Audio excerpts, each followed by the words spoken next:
She shrieked at me right there on my porch. "That belongs to my son." I kid you not, pointing at my freshly restored 1870s log cabin like I'd snatched it out of her hands. Just picture this for a second. I'm standing there running my hand along century-old beams, feeling every scar and groove, breathing in that sweet, oily cedar smell, thinking maybe, just maybe, I'd finally found some peace after the year I'd had. And in storms, Belinda Stockworth. Heels pounding my new porch like gunfire, waving a stack of crumpled paperwork in my face. I mean, you want drama, buckle up. "My Bradley deserves this inheritance," she yells, voice so sharp it could skin an apple. "Now here's what'll really cook your bacon. I bought this place fair and square at a county auction, all legal, paid cash, deed in hand, and not a single hiccup. But Belinda, she's got the HOA board stuffed in her designer purse and a reputation for flattening any neighbor who ever told her no. What she didn't count on, that I just found something in this cabin's hidden cellar that would blow up every last one of her lies, and buddy, I was itching to use it." So what do you do when your dream project suddenly becomes the family inheritance of the neighborhood tyrant? Ever had your HOA try something this nuts? Drop a comment and tell me where you're watching from. I want to hear your wildest stories. But hang on, let me rewind a bit and tell you how all this got started. Name's Garrett Thornfield. 6 months ago, I was just another burned-out software consultant, drowning in the world's nastiest divorce in Portland. You ever felt like your life got steamrolled by a freight train made out of your ex-wife's legal bills? Yeah, that was me. My granddad, he was a carpenter, old school, made things that lasted. When he passed, he left me 2 things, a little money and 1 piece of advice. Good work takes time, son. Measure twice, cut once, and don't ever let bullies push you around. So when I saw a listing for a historic 1870s cabin, 2.5 acres, fixer-upper, $85,000, something just clicked in my brain. The photos showed massive hand-hewn Douglas fir beams on a stone foundation tucked away in Pinewood Estates, a gated patch of mountain country with 47 homes, and, as I'd soon learn, the most aggressive HOA in the state. The seller. The county. The former owner, Edwin Holbrook, died with no will, no family, just this time capsule of a cabin sitting empty through probate. I drove up on a foggy morning, the kind where the air tastes like pine needles and damp earth, and the place just called to me. I ran my hand along those logs and felt generations of stories, every nail, every scar. At the county auction, a couple contractors poked around, saw the work, and bailed, but I saw therapy with a roof. Made the winning bid, got my deed and keys, and walked away with the biggest project of my life. The first weeks were a dream, stripping old, chinking treating logs, realizing the stone foundation was somehow still rock solid. That's when I discovered the hidden root cellar tucked under the kitchen floor, original to the place. There, behind a loose stone wrapped in oilcloth, was Edwin Holbrook's leather journal. Pages yellowed, writing neat. Most entries mundane stuff, weather repairs, wildlife. But some kept mentioning BS, and I soon learned those 2 letters meant trouble. Then along comes Belinda Stockworth, HOA president, neighborhood tyrant, owner of the biggest McMansion in Pinewood Estates, and apparently the spiritual embodiment of a buzzsaw in heels. Her house, 4,800 square feet of overwatered grass and enough outdoor lighting to land a 747.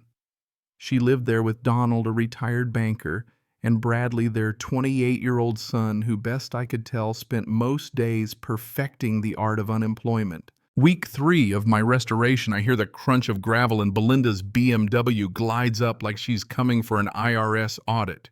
She steps out in a suit that probably cost more than my entire tool collection clipboard raised like a battle flag. "You're the new owner," she says, not a question but a threat. "Garrett Thornfield," I reply, holding out my hand. She looks at it like it's evidence in a murder trial. "We need to discuss your permit violations," she snaps. "Ma'am, I have all my county permits. Building department says I don't need HOA approval for historical restoration. Her smile could have frozen lava. Mr. Thornfield, you don't understand Pinewood Estates. This community has standards.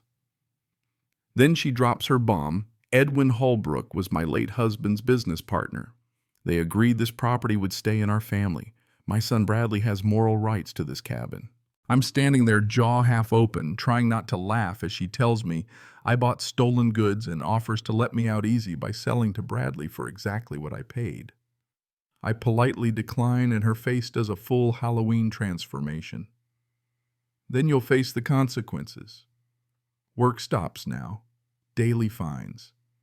And if you fight, I have lawyers who specialize in removing problems. So right then and there, my peaceful little retreat turned into a war zone. Belinda wasted no time. 3 days later, certified letter in my mailbox, notice of architectural violations, all caps stamped in HOA red. Apparently, she invented a heritage preservation committee overnight, which turned out to be her sister-in-law Carol, and a neighbor whose main skill was saying yes to Belinda. I opened the report, 14 pages of bureaucratic terrorism.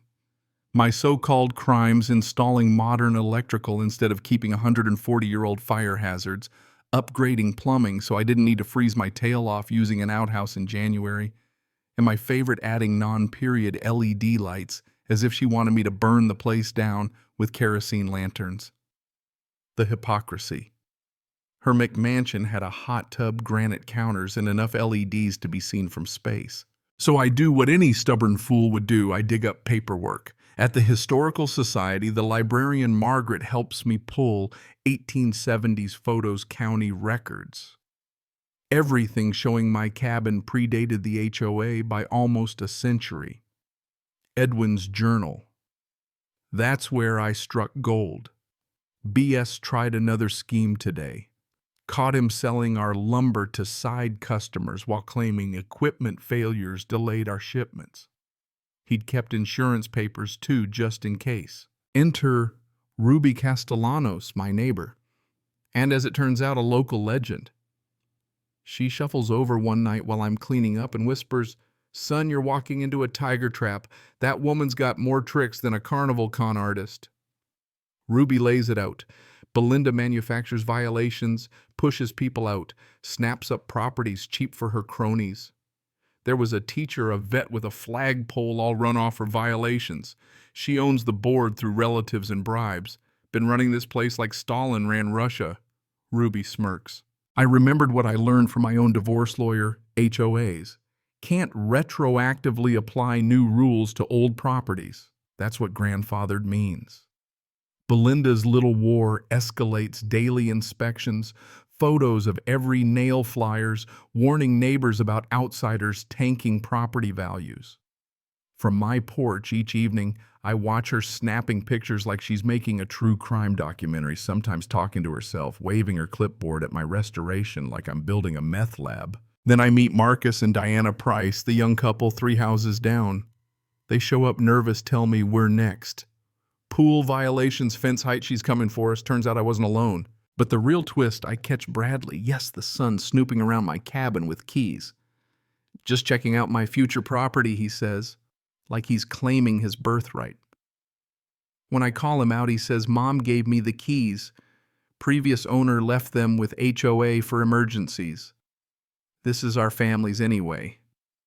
Now, you know what's wild? HOAs don't get to keep emergency keys for private homes. That's called breaking and entering. All this time, Edwin's journal kept dropping hints about insurance scams, hidden documents, Billy Stockworth's old frauds. I start hunting through foundation stones, and sure enough, I find a stash of old insurance papers, proof that Belinda's late husband had been running cons for decades, and Edwin kept receipts. Next thing, Belinda calls an emergency HOA meeting, invites only her supporters, locks out everyone else. She retroactively changes rules, creates a heritage fund to sue troublemakers. The fund. Turns out it's just a slush pile for her family legal fees to her cousin, consulting fees for her sister-in-law, heritage research that matches Bradley's car payments. Friday morning, I wake up to broken windows, tools, trashed spray paint on my restored logs. Whoever did it had keys and left a note. Leave now or worse happens. But Marcus, being an IT guy, had set up cameras. We catch Bradley on video, keys in hand, vandalizing, calling his mom. Just mess it up like you said. Make it look random. Clear as day. Conspiracy caught on tape. Now, if you think Belinda backed off, think again. She doubled down, blaming me for attracting criminals and calling for an emergency vote to expel me. But the cops weren't buying it. My lawyer, Sarah Jules, absolute pit bull in a pantsuit, starts tearing holes in Belinda's case. Turns out Pinewood Estates HOA hasn't even been legally registered with the state. For 2 years, every fine, every vote, every violation is legally toilet paper. Sarah digs deeper. We pull HOA meeting minutes and they're full of gaps. Lost documents, fishy transfers. Financial records show Heritage Fund money funneled into Stockworth family accounts. And then Bradley gets arrested for breaking and entering. The cops find meth paraphernalia on him. Turns out Belinda's been using her own son as a weapon, exploiting his addiction just to keep her grip on power. Then, like something out of a movie, Edwin's real will turns up. He'd left a $15,000 restoration trust with a big fat line, no Stockworth family member may benefit. He saw through their games 60 years ago and made sure his cabin would never end up in their hands. Belinda comes completely unglued, tries bribing county officials, files bankruptcy to dodge restitution, even threatens witnesses. Donald, her husband, finally snaps files for divorce and hands over 20 years of incriminating files to the DA. By now, the whole community's turned. Property values jump, neighbors start actually talking, and Ruby, bless her heart, takes over as interim president. We rebuild. And you know what? The cabin isn't just a cabin anymore. It's living proof that patience principle and the courage to stand your ground can beat even the nastiest bully. The final showdown comes in court. County commissioners, TV cameras, the whole mountain community shows up. Evidence piles up, surveillance footage, forged documents, fraud, embezzlement, you name it. Belinda, once the queen of Pinewood Estates, shows up in cuffs, rants about conspiracies, inheritance, government plots. Even the judge looks like he's struggling not to laugh. Sarah lays out the case: property rights violations, embezzlement, fraud, racketeering. The judge throws the book at her: 7 years in federal prison, another 4 in state, $750,000 in fines, assets seized, and a permanent restraining order. Donald gets probation. Bradley, after rehab, moves on to become a counselor in Missoula, finally breaking free of his mother's shadow. As I stand on my porch, neighbors gathered, kids laughing, the scent of fresh cedar in the air. I realize we did more than save a cabin. We restored a community, taught folks how to stand up for what's right, and proved you don't need to take on corruption alone. Heck, even my ex-wife calls it Christmas and admits you finally found your peace. So let me ask you, have you ever tangled with an HOA bully or fought for what was yours against the odds? Drop your story in the comments. You never know who needs to hear it. And if you want to see more tales of justice, revenge, and a little bit of small-town karma, hit that subscribe button. Because out here, every sunset is another reminder. Sometimes you have to tear down the rotten beams before you can build something beautiful in their place.